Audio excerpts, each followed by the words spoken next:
Good morning, I'm Angelo Castro III. I'm Angela and we are the Castros. Nako, Thursday na. Thursday na. Uy. Marami pa rin ang mga pangyayari Yan, sa... isang pangyayari yan. Oo. Pero ano to? Mamaya alamin Mamaya natin. alamin na. Ano ba to yan? Best Napaka- station of the year. I'm sure mga nanonood. I'm sure yung mga nanonood sa One News and One Page, alam na po ano ito. But later on, we'll talk more about it. But for the meantime, madami pa tayong pag-uusapan. A lot of news still ongoing, a lot of developing stories from the Kibuloy saga, Alice Go Finding saga, Kibuloy. the hearings, VP Sara's anger. Budget. Yun, Ano anger. pa? Yun. MPOX, of course. ang That's dami. very important Oo. as well. Escalating cases. Oo, But, at syempre yung ating ano pa rin, issue sa West Philippine Sea. That's right. Ongoing pa rin yan. So, Okay. alamin nila paano yan, ano magiging number 1, number 2, etc. Oo. Nagugulat kasi yung iba, nagtatanong sila bakit daw nasa number 10 yung Kibuloy. Ano yan, kumbaga yan ang una ng... Syempre, sinecheck lang po natin yung mga situation. Pag nauuna, tinecheck natin yung situation doon sa sa lugar na yon, kung kamusta na, yung update doon, kaya nauuna po natin. Okay, But that doesn't mean hindi siya makakasama sa top 5 at least. And today we're being joined by Mongo Bread. Yes! And Hi, Mongo Bread! Baka magsalita yan. And of course, coffee from Second Mile Family. Okay, let's get right to it. We're serving you news in a countdown. All that before your second cup of coffee. This is Brunch.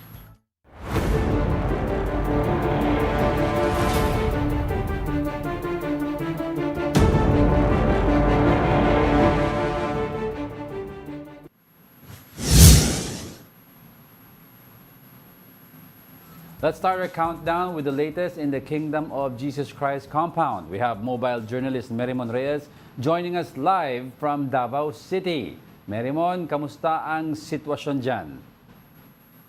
Yes, good morning Angelo. Angela, nakatayo tayo dito sa isang bahagi ng Carlos P. Garcia National Highway. Doon banda talaga yung location kung saan nagaganap itong anggiitan sa pagitan ng Kingdom of Jesus Christ at ng pulisya. So far, simula kanina umaga sa pag-monitor natin dito kasi hindi pa rin tayo ulit nakakapasok sa loob. Yung presensya ng pulisya ay nandito pa rin pero hindi pa naman siya kasing dami talaga kumpara ng mga lumipas na araw. Lalong-lalo na nung Monday na naabutan natin meron ding nangyaring stand-off.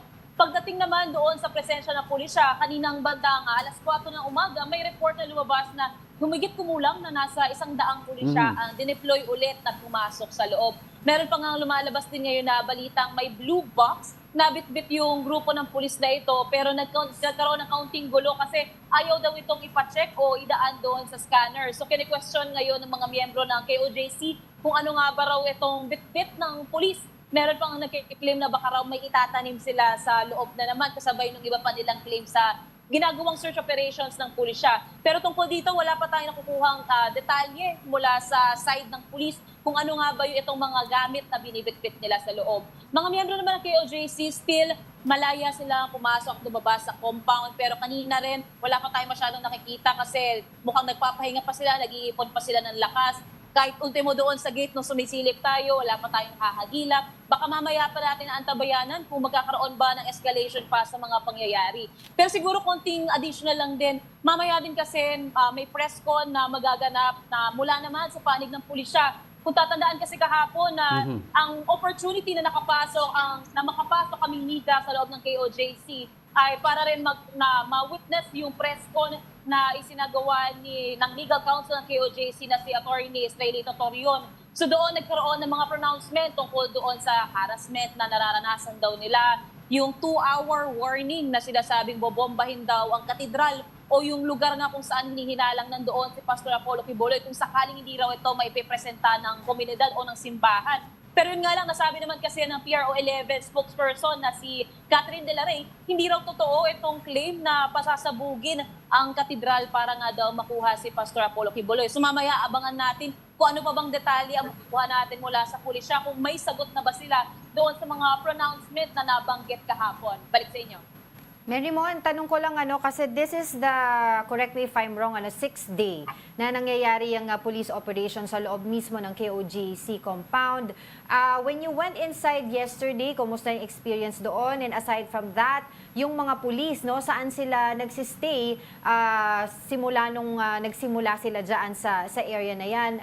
Paano yung pagkain nila? Where do they go to the bath? Diba? Paano sila nagba-bathroom? Whatsoever. Can you tell us more about it? Yes, Angela, ako kasi nagkataon na dalawang entry point yung sinubukan ko kasama ng ibang kawani ng media papasok sa KOJC compound. Yung una namin sinubukan ay yung gate papasok sa pinakamalapit na entrance ng dome nila. Yun nga lang hindi tayo nakadiretso dahil pagpasok pa lang natin sa bungad ng gate, nandoon ang human barricade ng mga supporters at miyembro ng KOJC. Kumbaga naka-chain sila ng kamay, dikit-dikit sila at sinasabing hindi na raw kami maaaring dumiretso pa o lagpasan sila. At kung gugustuhin daw namin silang makausap, hintayin daw namin yung pagkakataon na makapasok pa ulit. Pero yun nga, nakahanap tayo ng pagkakataon na lumipat tayo sa ibang gate. Nakapasok tayo at doon naman natin nasilip yung isang bahagi naman ng compound sa kabilang banda. Dito makikita natin yung mga pulisya na nagpapahinga. So syempre tinanong natin kung ano nga ba, bakit po ganito yung sitwasyon natin sa ngayon. Sa mga nakausap natin, ang sabi nila, on standby daw muna kasi sila, nagpapahinga muna sila, waiting for orders. And doon naman sa mga KOJC members sa loob na nasubukan din nating makapanayam, ang sabi naman nila, parang nag-mellow down ng bahagya yung sitwasyon simula nga nung Sabado dahil nga pang-anim na araw na ito simula nung Saturday morning ng sinasabi pagre-raid sa loob. Pero aside from that, walang ibang detalye. Pero nagpapahinga sila at nung kinumusta natin, ano po ba yung sitwasyon ninyo ngayon sa pagitan ng pulisya, tsaka na mga miyembro pa ng simbahan. Ang sinasabi naman nila ay... Nako. Mm. Mary Mon? Oh. Medyo mahirap din kasi ang signal dyan sa Davao. Yes, oo. Ilang beses tayo na nagkakaroon ng mga signal problems dyan. But for those who just tuned in, Yes. yung kanina pong nakita nyo po na nagsasalita, yun po ang aming mobile journalist, Si si Mary Mary Mon Reyes, Reyes. na nakadistino po na ilang araw na Sa doon po Davao. sa Davao Since City. this the day after the story broke. Oo. At siya nga po yung isa sa mga nagkukwento sa atin dun sa mga nangyayari mismo sa loob. Especially... Ayan na, ayan Mary Mon, are you back? Yes, pasensya na nagkaroon lang kasi may tumatawag lang. Pero siguro going back lang din. Yes. Nung kinumusta natin sila sa loob, ang sabi naman peaceful naman daw sila. Pareho sa pagitan ng pulisya at ng ilang miyembro ng KOJC. Kasi nga, nagsasamba sila, nagsiselebrate pa sila kahit paano doon nga sa TPO. At so far, mapayapa naman yung loob. Pero hindi tayo kasi nakadiretso pa sa mas malalalim o malalayong bahagi ng compound. Pero nakita natin yung katedral kung saan ito yung sinasabi nga na makikita itong si Pastor Apollo Kibuloy sa ilalim. Pero hindi natin napasok yung loob nito kasi guarded siya ng pulisya sa labas. Pero naglabas kasi ng mga retrato ang PNP at itong ang mga ito ay pinapakita yung loob ng katedral na wala namang nangyayaring pagbubungkal o paghuhukay. Yes, Marion, I'd like to ask kasi, no, ang nakikita natin madalas yung riot police na nakadestino sa perimeter tsaka sa loob ng KOJC compound. Pero may mga video din na lumalabas na may makikita kang SAF, Special Action Policemen na nasa loob. Ngayon, ang tanong ko is, I'm sure the riot police are there to control the situation. Pero ano ang role ng Special Action Force diyan sa loob ng KOJC compound? Yes, Angelo, nung isang gabi pa nga rin na obserbahan natin na may mga SAF units na pumapasok sa loob.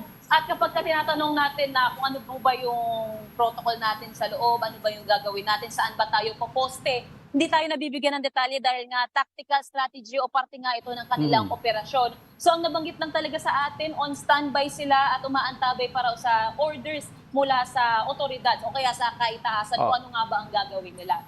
Pero siguro, dagdag ko na lang din na may mga kumakalat din kasi ngayon na video na kapag may pumapasok na units o tropa ng pulisya o ng SAP, meron nga ang mga karga-kargang kahon. So kinu-question ito ng mga miyembro ng KOJC kung ano raw ba ito, kung pambungkal daw ba ito. May nagsabi rin na baka raw ito daw yung explosives o kaya naman ay iba pang mga armas na kailangan daw nilang ikabahala sa loob. Pero again, wala tayong ibang detalye. Siguro ngayon, pagkapunta natin sa press conference ng PNP, aalamin natin kung ano nga ba yung kaganapan na yon na ikinababahala ng KOJC. Yes, Mary Mon, of course, yung SAF, ang understanding kasi natin is they are involved in the search for Pastor Apollo Kibuloy. Pero ang tanong dito is, are they specifically zeroing in on one area sa search or meron din may mga maliliit of units or teams ng PNP na tumitingin din sa ibang areang na supposedly baka na pwede nandun si Pastor Apollo Kibuloy? Yes. So far kasi tuloy pa rin naman talaga ang search operations. Pero isa sa pinakatinututukan nila, yung lugar na yung JNC Jose Maria College, katapat lang din kasi nito yung katedral. So nung pagpasok natin sa loob, dito natin nakikita yung guarding talaga, lalong-lalo na sa paligid ng katedral. So far sa lahat ng nalibot kasi natin, may mga nakastation talaga na pulisya. Yun nga lang yung situation kasi nila doon, naabutan natin silang nagpapahinga. Pag tinanong naman natin kung ano ba yung nagaganap sa loob ng mga establishmento o ng building, hindi kasi nila tayo nabibigyan ng detalye kung ano nga ba ang kaganapan sa loob. Pero ang rest assured pa lang dito, tuloy pa rin talaga ang paghahanap kay Pastor Apollo Kibuloy kasabay nung kanilang hinala na yung heartbeats na nakukuha nila sa ilalim ng lupa, isa pa rin ito sa hindi nila dinidiscredit or tinatanggal sa usapan. Yun nga lang, hindi pa kasi talaga mas-specify kung ito ba talagang heartbeat ay si Pastor Apollo Kibuloy, Pullman ba ito, peke ba ito, kasi ayon sa KOJC, wala raw bunker na makikita sa ilalim ng lupa. At nabanggit nga rin nga kung sisilipin yung loob, wala naman daw makikita mga poste ng kuryente, linya ng kuryente. So nasa ilalim daw yun. So hindi raw posible na magkakaroon ng bunker sa ilalim. Kaya tuloy-tuloy pa rin yung pagmamasid sa paligid. Kaya hindi rin tayo hinayaan na masilip yung loob ng mga building para nga daw dito sa search operations nila. Mary Mon, bukod doon sa naging, kumbaga, usap-usapan na meron daw na bomba daw, ibobomba yung bunker dyan kung hindi isusuko si Pastor Apollo Kibuloy na later on dininay din naman ng PNP, ay yung isa pang usapin na sinasabi nila puputulan daw ng tubig at kuryente yung compound na yan. Sa ngayon ba, do you have information na tinupad nga yung sabi-sabi na yon o wala naman, talagang tuloy-tuloy naman ang supply ng kuryente at tubig dyan? Oo, ito kasing claim ng pagpuputol ng tubig at kuryente, lumabas nga ito sa KOJC nung hype din nung pagsisimula nung raid. Pero kasi nagkaroon ng press conference noong August 25 at nasabi nga ni General Marvin na walang pagpuputol ng tubig at kuryente na magaganap. Na-witness din naman natin na pagpasok natin kahapon, kompleto, may lights and sounds, kumakain sila, may handaan, may kompleto eh. So, basing doon sa nakita natin, mukhang walang nangyaring pagputol ng tubig at kuryente dahil sa mga nasisilip din natin na establishmento sa loob ng KOJC compound, wala namang issue pagdating sa paggamit ng tubig at kuryente. Last na on my end, Mary Mon, kasi yung KOJC member, nagde-deny sila ng mga reports na supposedly, allegedly, ay biktima daw sila ng human trafficking. Ano ba talaga yung nangyari? Do you have information on that? Yes, Angela. Kasi kahapon, bukod sa press call ni Attorney Israelito Torion, nagkaroon din ng panayam kasama doon sa isa sa human trafficking victims na sinasabing ni-rescue nga ng pulisya. Diba? Ito ay yung 20 years old na lalaki at yung 50 years old na babae. Yung babae, yung nakapanayam natin sa press con. At ang nasabi nga raw, kaya raw nag-request ng assistance yung kanyang kamag-anak sa pulisya para daw i-rescue itong babae ay dahil concerned daw siya at nag-aalala dahil doon sa search. Kaya raw ni-request daw, humingi ng tulong sa pulis na i-rescue itong babae. Pero nung tinanong kasi natin, nasaan na po ba itong kamag-anak ninyo? Ano po yung naging usapan ninyo nung nagkita kayo ulit? Ang sinagot kasi sa atin ni Attorney Israelito, pumirma na raw ng affidavit itong kamag-anak tungkol doon sa pangyayari at umuwi na raw. So wala tayong ibang nakuhang detalye kung ano ba yung sentimiento ng kamag-anak niya na yun. Nung tinanong naman natin itong babae kung, ma'am, kumusta po ba? Ano po yung naging usapin ninyo? Nalaman niyo po ba kung bakit kayo pinarescue nung inyong kamag-anak? Ang sinabi niya, okay lang daw sila, nagkausap naman daw sila, and wala nang ibang sa ating detalye yung sinabi. Pero ang sinabi kasi nung babae, nasa 10 years na kasi siyang nagsuserve sa KOJC. Kaya wala raw siya nakikitang dahilan na kakailanganin daw siyang i-rescue dahil na-offer niya daw ang kanyang buhay at serbisyo sa loob ng kanilang simbahan. Alright, sige, patuloy kami makikipag-ugnayan sa iyo, Mary Mon, ha? For the meantime, maraming salamat. That was our mobile journal, Mary Mon Reyes, live in Davao City. Alright, let's continue with our countdown. Next in our countdown, the Justice Department says police operations against Kibuloy are lawful. The DOJ explains that the PNP acted due to a warrant of arrest issued by courts against the fugitive preacher, which is within the duty of the police that eliminates the ground in invoking the writ of amparo. Recall that a Davao court issued a temporary protection order or TPO against the police. But the DOJ maintains that this could not prevail over a lawful order of the court that directs them to arrest the person. Oh, yan yung pinag-uusapan din natin yesterday, di ba, Diego, na I think yesterday, ang sinabi ng DILG, they are going to file via Solgen, Office of the Yeah. Solicitor General, yung motion to clarify, 'di ba? Yung ibig sabihin nitong TPO. TPO na ginrant ng Regional Trial Court Davao, 'di ba, doon sa operation ng mga pulis doon sa KOJC compound.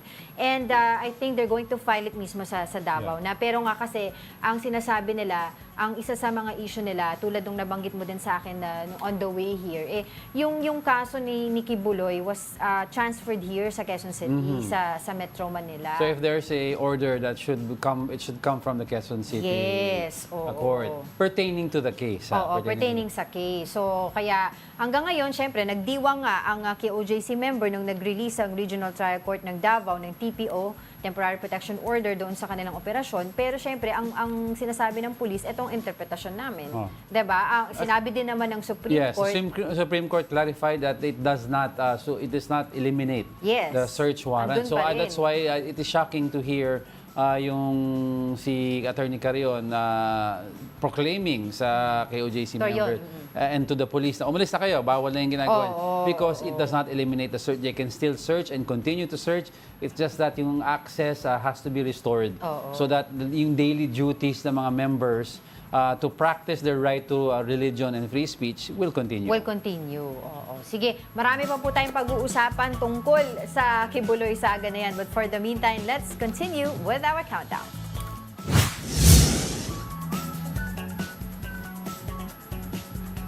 Coming hot at the 8th spot is about Signal TV. We are the TV station of the year at the 12 Macatao Awards for Media Excellence. The People Management Association of the Philippines recognized both One News and One PH for our work in delivering truthful and useful information to the public. We are among the people who received the award for Signal TV.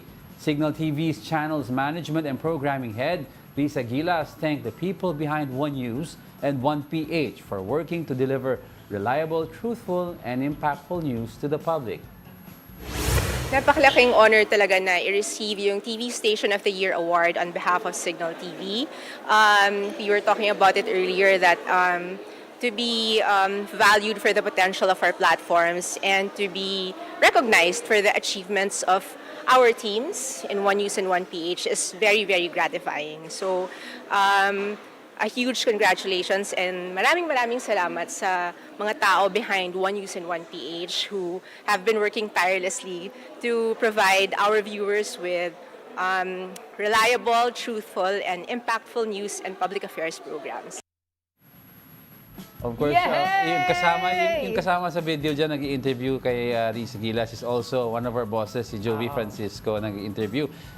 Yun, Station of the Year. Yes. Sako po nito ang One Ang News. lakas. One News at One News po at One PH. There you go. And we were there to receive the award together with si Lisa Gilas, of course, si Regina and Cheryl was there. Si Cheryl Cosim was there. Si Joby. Congratulations din sa TV5 kasi nanalo din Yes, yung oo. Frontline Pilipinas at saka si Ma'am Lucy Cruz Valdez. Yes, Lucci won also. Oo. Congratulations sa entire Signal family. Hindi po biro mga pinagdadaanan natin. Of To course, achieve this win is for everybody, all of us especially the are- people behind One News and One Oh, PH. dahil dyan, magpapapansit na si Joby Francisco. Ba, Joby? Atayin natin yung papansit pa ice cream and lahat-lahat na. 'Di ba? Yun. Pero yun nga, ito po ay para po talaga din mostly, of course, dun sa mga people behind our news organization na talagang walang tulog, minsan stress na stress, 'di ba? Para po, Anong minsan? ay, madalas stress na stress, 'di ba? Lalo na po sa mga kaganapan na this past few days talagang Let's not sobrang forget maraming also- trabaho. Let's not forget to give thanks also to PMAP Yes.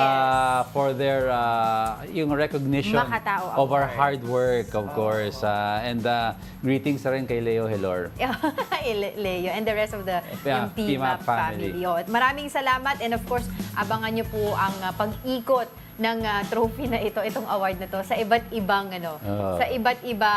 ayan. Abangan niyo po, ulitin natin, ang pag-ikot sa iba't ibang programa po ng 1PH at saka 1 News itong ating award. May guesting si Trophy. Antaray, 1 News at 1PH ang sakalam. Diba? Best station of the year. Sakalam. Diba? So, ayan. Antayin natin na baka naman meron papansin.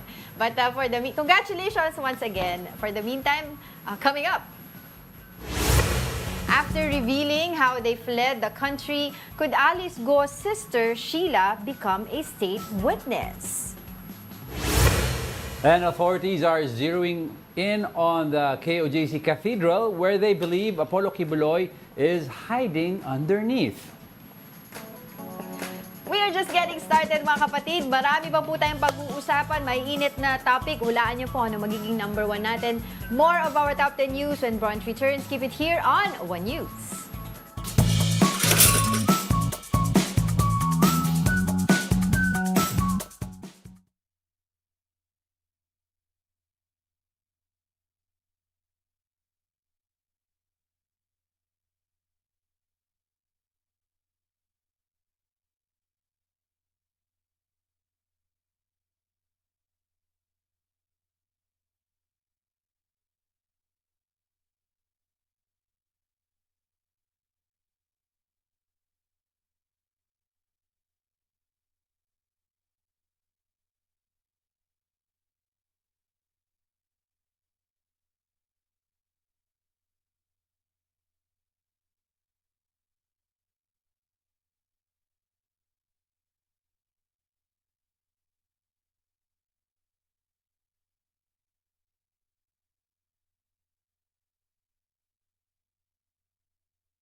watching Brunch here on 1 News. Ngayon po ay Thursday at muli congratulations pa rin sa 1PH at saka 1 News, diba? Signal TV for winning Best Station of the Year sa PMAP. PMAP, 12 Makatao Makatao Awards. O, batiin ko lang to. Sabi ko kasi kahapon, babawi ako dun sa mga hindi nabati kahapon dahil busy-busy tayo. Si Sam Pokemon Go, good morning. Si Ralph Domingo, sabi niya talo daw siya yesterday sa paghula. Actually, tama ka pa rin naman. Number 1 pa rin naman natin kahapon ng Kibuloy. ang Kibuloy So, wag niyo po munang alisin sa It's listahan just that natin ang inuna Kibuloy. lang natin yung situation on the ground. Oo. Habang Tuloy ang paghula. habang may signal kami noon.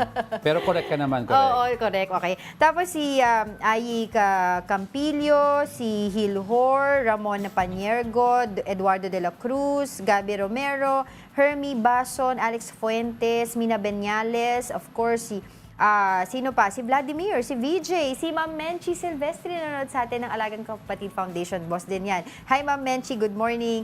And of course, si Ate Ringo Lagunsad, good morning. Yan, And dito. si Migs Ebron. Dito pala, inuna ko na sa'yo yung sa Facebook. Wala na. Meron pala ako dito sa, Okay na. sa YouTube. Wait Ako, lang. okay na ako.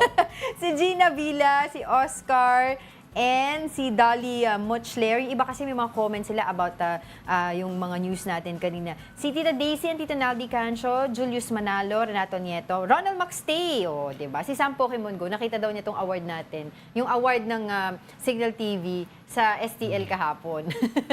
So abangan yan, nililibot yan. Yung mga ibang comment galit, kaya kalma lang. Kalma lang kayo. Sali pa rin kayo sa usapan natin. Continue to bring in Oo. your comments. Eto ba, yung susunod natin, meron ba kayong masasabi? May comment din ba kayo? The Office of the Vice President will appeal the notice of disallowance issued by the Commission on Audit. In an interview with Radyo 5, OVP spokesperson Michael Poa said the COA notice is not yet final. Recall that the COA has disallowed some 73 million pesos worth of confidential funds in the 2022 budget of the OVP. State auditors flagged the OVP's non-submission of documents for some expenditures. We are now preparing to appeal yung ating disallowance na sinasabi. Talaga namang the Office of the Vice President has been cooperating with the ongoing audit. To be honest, it's a bit irregular, no, that we are talking about a COA finding na hindi pa po final. Nako nung isang araw, 'di ba, pinag-usapan talaga yung budget hearing ni Vice President Sara Duterte sa Yeah, House of oo. Representatives. Ang nag-preside nga doon ay si Congresswoman na Stella Marie Kimbo. At actually, meron palang 17 lawmakers na nag-prepare na tatanungin itong si Vice President Sara Duterte tungkol dun sa kanya magiging budget for 2025. And of course, meron sila mga gustong itanong. Dito nga kasama to yung mga notice of disallowance, ang commission, 2022 budget, yung mga 2023 tungkol sa confidential funds. At inunahan na sila ni Vice President Sara Duterte. Di ba? Ano sinabi ni Vice President? Hindi ko maalala. Hindi ko maalala. Sabi niya, di ba? I-defer na lang daw niya kung ano daw sasabihin ng Congress, kung papayagan siya o hindi. Hindi na daw niya sasagutin yung mga tanong ng mga Tsaka specifically mambabatas kasi doon. sinabi niya na everything daw is in a PowerPoint presentation niya. Plus yung opening speech niya, nandun na rin daw sa presentation. Kung gusto nila malaman ano yung sagot ng ni VP, manood na lang ng presentation. Kumbaga ganun ang messaging. And she, yung pinapakita natin sa TV, Yan. di ba? Oo. She even asked Representative Kimbo na palitan na lang daw yung yung head, no? Yung magpe-preside ng hearing. Hindi naman niya pa pwede gawin yun. 'Di ba? Because magkaiba yan ng opisina ng Vice President at saka ng House of Representatives. Co-equal branches of government. Oo, hindi mo pwedeng sabihin sa legislative, kanila kung anong pwedeng gawin. executive, legislative, and the courts. So they're all co-equal branches. I just So wondered- there should be mutual respect amongst all of them. Hindi mo, Exactly. you don't look down upon each branch. Oo. So I was wondering nga kung halimbawa kung ibang mula sa ibang ahensya, ano ba yung dapat gawin ng Congress sa ganyang No, I don't attitude. think. I don't think other heads of agencies or Exactly. secretaries who will behave like that. Oo. Pero they're more noted kasi like the Duterte family are noted for their brand of politics na iron fist and how combative they are. So that's what they're known for. That's what people voted for. Sinabi Oo, nga ni Senator Chis Escudero, hindi yata sanay 'di ba, na Natatanong siya. Kasi it's not the si, first Vice time na President si Sara Duterte. Vice President Sara has gotten angry sa mga questions. Oo. Di ba yung sa Senate? About the Oo. book, nagagalit siya. So parang ayaw niyang tinatanong siya. Oo.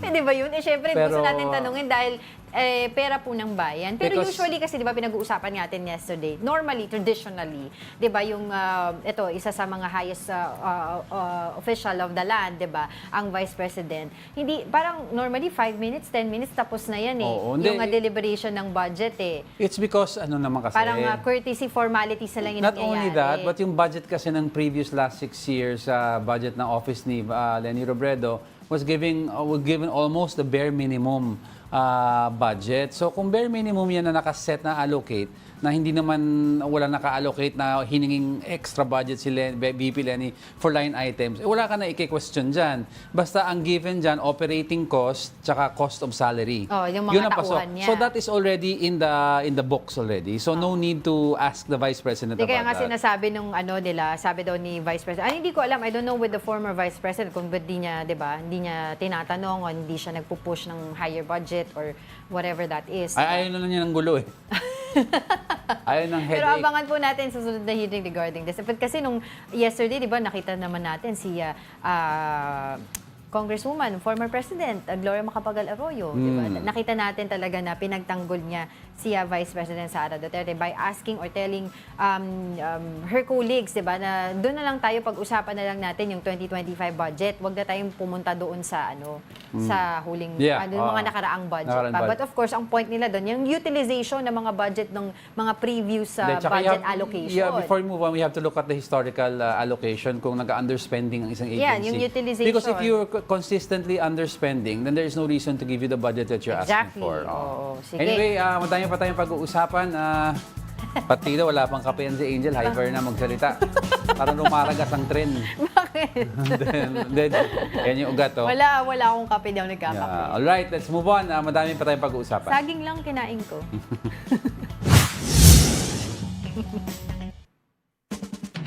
Sitting at the sixth spot is the tension in the West Philippine Sea. The U.S. said it is going to implement a two-pronged approach in countering China's aggression in the South China Sea. U.S. Coast Guard Deputy Commander Rear Admiral Andrew Sugimoto said their strategy involves upholding order and fostering partnerships. He explained that this will involve demonstrating compliance with international law and conducting joint exercises. Sugimoto added that China will face global condemnation and see its economic goodwill destroyed if it will continue to disregard international norms. The U.S. emphasized its support to the Philippines after the recent harassment incident in the West Philippine Sea. Ito pa ang isa pang ongoing saga. Baka This time mamaya, naman sa masyado shores. tayong nakafocus Let us sa not iba. forget this because if you take a look at the behavior of China, they're escalating and trying new things. They're not stopping. Ngayon, food for ibang mga sundalo natin, Wala pinipigal na, nila. wala nang Oo, supply. and plus nagpakawala sila ng flare sa atin mga Air Force, di ba? So they're escalating. And this comes at the heels of supposedly a dialogue that we had with China before the SONA of the President. Ngayon, di ba, yun nga ang sabi dyan sa balita din, yung US is offering, di ba, mag-escort doon sa susunod na resupply mission natin. Kasi before, nag-offer na rin sila, pero na-reiterate ng AFP, ng PCG, na this operation na gagawin, yung resupply mission, would always be a Philippine operation. So, I don't know if they're going to allow this. At syempre, anong mangyayari? Di ba? Anong magiging reaksyon na naman ng China regarding this? Pero I think escort in the guise of exercise, pwede naman siguro natin gawin yan. It's because, alam mo, Pwede, pero ang yung Teresa magiging Magbanwa, di ba? basa doon? Yung mga sundalo ba or Coast Guard sa Teresa Magbanwa daw are almost running out of food. Oo. What can we do kung lagi tayong mahaharang? So we need help. Eventually, we need help getting supplies to our personnel. Actually nga, I'm wondering, nung sa usapin na kailangan tuloy-tuloy yung foreign policy ng isang bansa. Kasi 'di ba, the last time, 'di ba, 2016 yung arbitral ruling natin nanalo under Aquino administration. And then, nung pumasok ang Duterte administration, medyo naglaylo tayo, di ba? Sinabi nga, if you can remember, sinabi ni former President Rodrigo Duterte, itong ruling ng yung arbitral ruling sa The Hague, merely a piece of paper. Oo. Di ba? At meron nga mga usapin na may mga gentleman's agreement, etc. We did not plan. We could have leveraged this. Oo. So, tas ngayon, yun ang pinalalaban natin under Marcos If you remember kasi administration. the Hague ruling came at the heels of the inauguration of PRRD 2016. Yes. Oo. So, ang point ko doon, sana magkaroon tayo ng, I don't know, batas by the Congress. I don't know how they're gonna do it. Or this will cover yung maritime zone na batas na sinusulong na sponsored by Senator Francis Tolentino. Diba? Na making sure na that every administration, ito, hindi natin bibitawan yung arbitral ruling na to. Diba? Gising ka na. Then I understand. I'm just saying kasi iniisip baka ko lang- mawala sa atin in a sense na hindi na nagagamit or hindi natin we're not upholding it. Kasi Pero depende kasi sa sa administration. ang precedence You get kasi what I natin mean? is that's why we vote in every administration, we vote in a new president. It's because our foreign policies have to be flexible in such a way na kasi malay mo magkamali ang previous administration, the next admin can fix that. Now, could you imagine if we passed a law that locks in your foreign policy? No, not necessarily the whole foreign policy, I know. but regarding the 2016 arbitral ruling. Yeah, but I guess siguro mahihirapan sila dyan. It's because kailangan flexible ang discretionary ang foreign policy from admin to admin. No, just making sure na yung next president will not say na itong arbitral ruling na to ay merely piece of paper. No, but kasi if you pass it into law that you have to uphold it, if the situation comes na medyo mainit ang tension and the next president wants to drop this strategically lang so that para pakalmahin, anong gagawin niya kung if it's against the law? Magkakaroon siya ng impeachable offense. So it has to be foreign policy. Historically, every nation's foreign No, policy. I'm just saying na hindi naman yung foreign policy as a whole. I'm just saying I know. ito lang yung 2016 arbitral ruling natin. But what I am saying, every administration in foreign policy, whether as a whole or in bits, is left up to the president. There's a basic guide lang and premise for every administration they go by. But in general, Hindi mo nagigets yung sinasabi ko. nagigets ko. Specific on the Hague ruling. Yes. But you cannot do that. What if the next president has to have the free hand to decide kung anong gusto niya?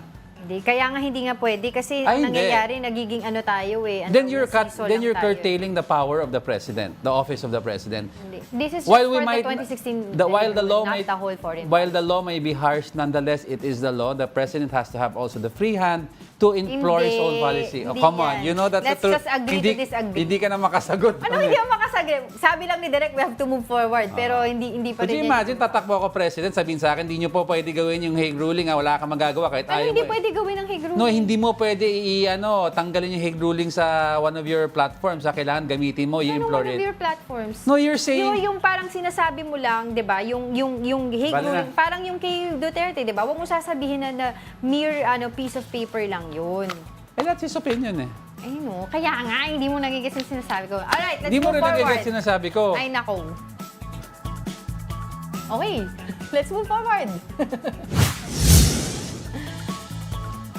Moving over now to our top 5, the Health Department confirms 2 more cases of Mpox in the country. That raises the number of active Mpox cases to 5 and the total to 14 since 2022. The latest patients are from Metro Manila and Calabarzon region, and both have the milder form of the virus. DOH Secretary Ted Herbosa says more Mpox cases are being detected due to heightened surveillance. Ako ba naman si Miss Praning? Gusto ko lang Na-stress na i-clarify ako. kasi may binasa ka kanina na sinasabi Mpox could be sa air droplets. Kasi the initial report was there should be a significant amount of bodily fluids that has to be exchanged or makontakt sa'yo para magkaroon ka ng Mpox. Pero sa binasa mo, sabi mo... WHO, sabi nila. Air drop. But may also include aerial droplets. So, this could be yung face-to-face with someone who has Mpox Tapos, di ba, you're talking and breathing closely, yun yung mga air droplet that can generate infectious I'd like to know kasi parang if this is similar to the AIDS, respiratory particle. no, to the AIDS virus na kailangan ng break sa skin para Pero sabi nga nila, reiterate ko lang, this is a minor source. Oo. Maano pa rin yung source ng skin to skin, yung kissing, yung of course yung intercourse, yan. Yung nakakatakot. Bakit? Nakakatawa. Ba't sila mag-intercourse pag may mpox? Nakakalok. Hindi niya alam. Mali mo, hindi pa nagmamanifest pa lang sa Okay. katawan niya. Pero Di ba? kasi sabi ni Asek Domingo, usually daw you're most infectious when you already have the lesions on your body. Because those are the outright symptoms lumalabas Yeah. ka agad. Pero yun nga, sabi na, well, I can also understand, sabi nila, yung pagtaas ng cases ngayon na nalalaman natin due to heightened surveillance. Because Yeah. probably, yung the last 2 years na nagkaroon tayo ng mpox cases, yun, hindi naman ganun ka, hindi tayo ganun nag-test sa iba't ibang and lugar. we were not really talking about it. We're the not previous- talking about it. The reason why we're really, very cautious about it, because sa Africa talagang yun. Kumalat. Oo, pandemic, epidemic na sa kanila yun. So, ngayon, pero still, maigi pa rin na tayo mag-ingat. No, diba? while Avoid sinasabi physical nila it's contact, really not lethal, but reiterate nila it's case to case. You don't want to gamble on that. It's because may mga times na meron kang certain sakit na underlying, Yes, you hindi mo can- alam. oo, comorbidity. And pag pumasok sa mpox, hindi mo alam, di ba? It could cause you complications that could be really fatal sa iyo. So, basta remember, if you have symptoms na you think yung lesions, have yourself check daw sa derma para ma-confirm kung mpox. And huwag kayong mahiya po mag-self-quarantine or magpa-check. O ba't ka natatawa? Then, natawa lang ako, sabi ng mga viewers natin sa sila Gary Field, sila Garico Oscar, Renato Nieto, hala, eto na, huwag kayong mag-aaway. Sabi nila. Alright, sige, let's continue with our countdown.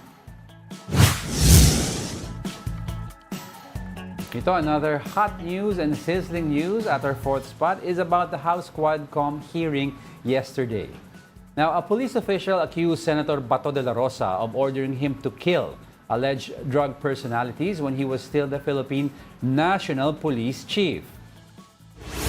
Police Colonel Jovi Espinido told lawmakers that De La Rosa appointed him as the chief of Albuera Leyte to, quote, neutralize suspected drug personalities. Now, that includes Albuera Mayor Rolando Espinosa, who was murdered in prison in 2016. In response, De La Rosa said Espinido misunderstood him and clarified that he did not order the police to kill anyone. Espinido also confirmed that the rumored quota and reward system implemented during the Duterte drug war. The other quota naman at saka yung reward system, alam ng mga pulis lahat yun, Your Honor, Mr. Chair, na patayin, may reward. Kung mamatay yung nasa watch list, may reward system yun ang ibigay. Your Honor, Mr. Chair, maski may kasalanan yun o wala, may ginawa na totoong nabaybas o wala, yun ang pag-intindi ko sa dalawang klase ng reward at saka quota. Still in the same hearing, Bureau of Corrections Senior Superintendent Gerardo Padilla was cited in contempt for supposedly lying to lawmakers.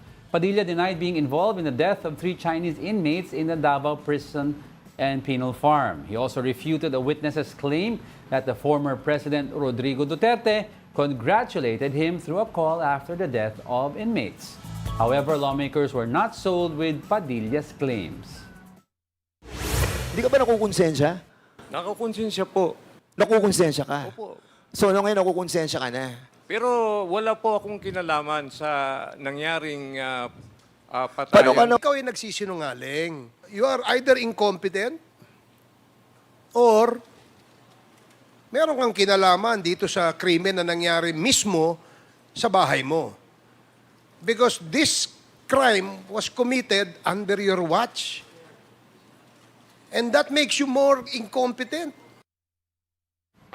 Now, if you remember si Colonel Espinido, si Jovi Espinido, sumikat siya during those times. It's because may joke nga, di ba, na kung saan may madami daw drug addict. Pag linagay mo daw si Colonel Espinido doon, nawawala at tumitino sila lahat dahil natatakot siya. Because they were likening him to a famous movie character ni Clint Eastwood na Dirty Harry. Dirty Harry, na he really enforced the law, si Joey Espinido. Talagang tumitino daw yung mga ano doon.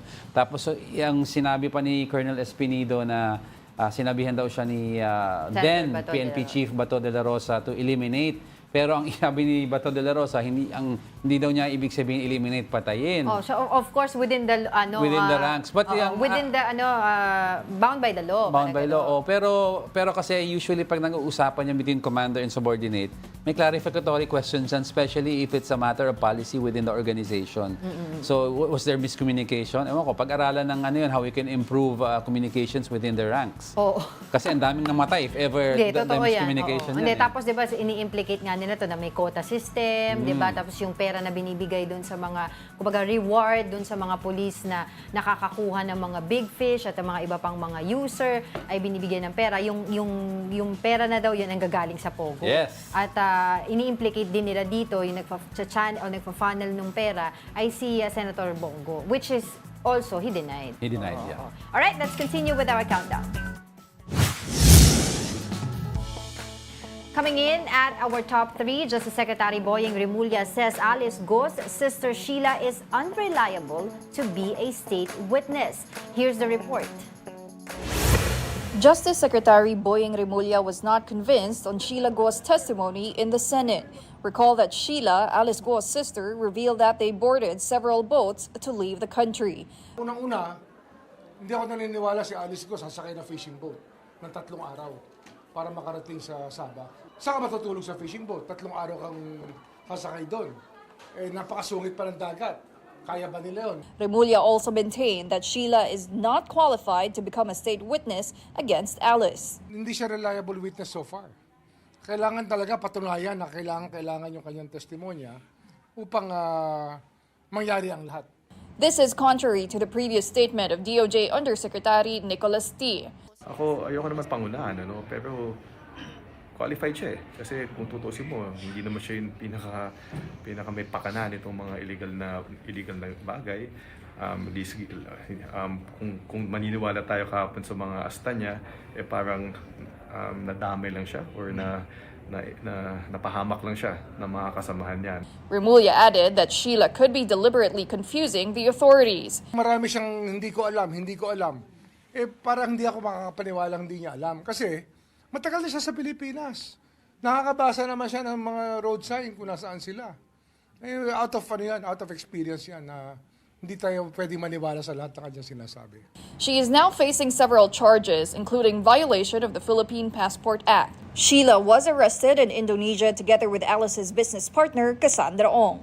Ong is set to face charges in relation to obstruction of justice and human trafficking. In the Senate hearing for DOJ's budget, Senator Risa Ontiveros asked about reports that the Guo family paid millions of pesos to leave the country. Valuable talaga yan. Valuable also dahil ang ulat ay 200 million pesos ang ibinayad, ginastos ng Guo family para lang patakasin sina Alice. The DOJ said their investigation into the matter continues. Yun kasi duda daw itong si DOJ Secretary Boyeng Remulla doon sa mga sinasabi nga ni itong kapatid ni Alice Go. Supposedly kapatid pero inamin niya pala hindi sila biological sister. Sinabi lang daw nung tatay nila na kinikilala nilang ama na sabi daw magkapatid kami. No. Yun ang sinabi niya. And may mga nakita nga daw silang inconsistencies, specifically yung ang tawag dito, pagsakay sa boat, 'di ba? 3 to 4 days ang sinabi sa kanya, pero how are you going to survive in a boat ride 3 to 4 days? Saan ka matutulog, etc. 'Di ba? Alam naman natin itsura ng boat. Pero yun, tingnan natin kung ano pa. 'Di ba? Kasi may mga certain requirements para maging state witness ka 'di ba? Meron ka bang major na sasabihin that will really help, 'di ba? The case. Least guilty. You have to be established as the least guilty. Exactly. All right. Okay, don't go away because we're not done yet. May dalawa pa tayo. Please stay with us.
Welcome back. You're still watching Brunch here on One News. Good morning sa lahat ng viewers natin across all platforms, from cable TV to YouTube and Facebook. Thank you for joining us on the Siksik News.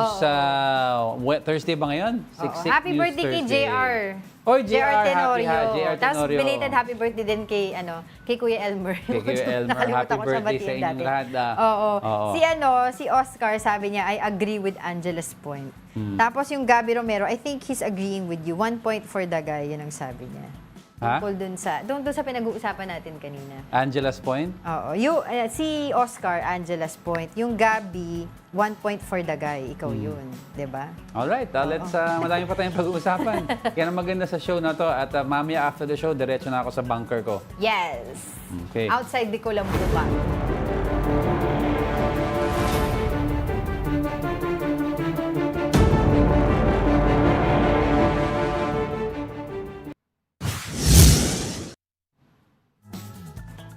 Going straight to our top two, the Interior Department defends the police operations against Pastor Apollo Kibuloy. Secretary Benher Abalos told the big story that their operations are based on intel reports. He said they have evidence and reason to believe that bunkers exist within the kingdom of Jesus Christ. All of these intelligence reports precisely point to these areas where Pastor Kibuloy is. Merong evidence about this, pero di mo alam kung paano kalalawak ito at saan pupunta ito. Abalos also maintained that they are following all legal procedures on the implementation of the arrest warrant. We are following everything. If you will recall, there was this temporary protective order that was issued, which we are contesting. It does not preclude us from implementing the warrant of arrest. Silipin muna natin kung ano ba yung top 1 natin. And our top story remains to be the search for Pastor Apollo Kibuloy. The Philippine National Police, or PNP, denied reports of bombing the Kingdom of Jesus Christ Cathedral to force Kibuloy to surrender. Here's the report. Some members of the media, including News 5, were invited by the Philippine National Police to go inside the Kingdom of Jesus Christ compound. They were planning to go to the KOJC Cathedral where fugitive Pastor Apollo Kibuloy is possibly hiding. However, the KOJC members warned and prevented them from entering the premises.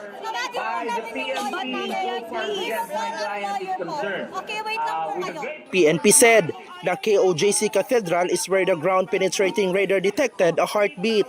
May nadidetect po tayo na sign of human life diyan po sa ilalim po ng ground. At yan po ngayon ang tinutumbok po natin para tuluyang malocate yung pinanggagalingan po nitong mga heartbeats po na pinaniniwalaan po natin na yung mga taong ating hinahanap. PNP also belied reports of bombing the cathedral if Kibuloy does not surrender to authorities within 2 hours. This report came from KOJC's media-armed SMNI. Isa na namang kasinungalingan ang pinapalabas ng KOJC na bobobohin namin ang kanilang compound. Kagaya ng kasinungalingan na sinasabi nila na pinutulan na namin sila ng tubig at kuryente. The number of police officers surrounding the KOJC compound has also decreased. Justice Secretary Buying Rimulya insisted the police can still pursue Kibuloy and serve him his arrest warrant. This is despite the Davao court issuing a temporary protection order in favor of the KOJC members. To serve an arrest warrant issued by the proper court. And it has to happen already, ma'am.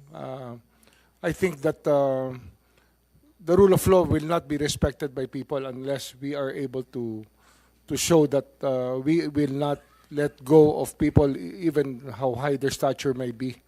And we intend to really carry this out to the end. For News 5, Bril Montalvo, we are One News. Yun. Talagang matibay ang sinasabi ng PNP na hindi sila aalis hanggat di nila dala-dala ma-serve yung warrant kay Pastor Apollo Kibuloy. Tsaka on the political side, ang sinasabi ng maraming pundits daw that we have to resolve this, the government has to resolve this as soon as possible because it will not look good daw for the nation as a whole Yeah. if we do not get to arrest Pastor Apollo Kibuloy to face charges simply because sabihin nila, madami palang loopholes ang system. Bakit si General Bantag hanggang ngayon di niyo inaanap? Yun nga, that's what we're saying. Bakit yung ibang Exactly, mga that's what we're saying. Hindi yung sinasabi nila. That's what we're saying. And mas lalo na ngayon that the elections are coming up, baka sabihin nila may inability ang BBM administration. Umikot talaga yung ano nila yung sabihin yung umikot Alam mo kasi nung nalaman na wala na pala dito si Alice Go, 'di ba? Yeah. Ano na yun trigger factor na rin yun for me feeling ko. Kasi nawawala si Alice Go. Tapos biglang teka. Si Gerald Bantag We didn't even know na Hindi mo umalis na mahanap siya. na wala within supposedly the northern area, northern corridors. Si Pastor Apollo Kibuloy, hindi mo makuha 30 meters down. Supposedly, allegedly. 30 Kasi meters sinasabi down. ng KOJC members, wala naman daw mga bunkers doon. Hindi, baka naman... Wala daw secret Baka tunnel. naman sarcastic sila, wala namang bunker. Sabi rin naman nila in the same interview, wala kaming bunker pero may basement. Pero saan yun? 30 meters No, down baka you have yung to define kasi the difference between bunker and basement. Di ba ang bunker kasi, number of feet or meters down na may metal casing or that will prevent during calamities, entry of viruses, or if in the effect may nuclear blast, di ba? Masishield ka sa nuclear energy, yung fallout, di ba? So, pero basement lang daw meron. Di ba sinasabi nga nila nung sa side ng KOJC, I think through their legal counsel, na baka naman yung nadidetect nyo na heartbeat, heartbeat ng daga. Pero yung kasi, yung ginagamit supposedly, Only PNP detects ngayon, only detects human heartbeats. At saka, ito din daw yung usually ginagamit ng mga sa disaster risk and management, yung sa search and rescue operations, sa mga earthquake victims, yung mga, di ba, naghahanap sila, baka may mga natabunan na tao. Kung napanood nila yung docu and also the movie about yung finding Bin Laden, yung mga SEALs na na-deploy to capture Bin Laden, saka yung mga special forces, they use something similar to that. Kasi ang ginawa nila, pinatay nila yung ilaw sa compound ni Bin Laden. So, blackout, di ba? And then, and aside from infrared goggles, meron sila yung goggles na nakaka-detect ng may heartbeat. Because every time nagpa-pump yung heart, nag-i-emit ang body daw ng energy. So that... Go lang, go.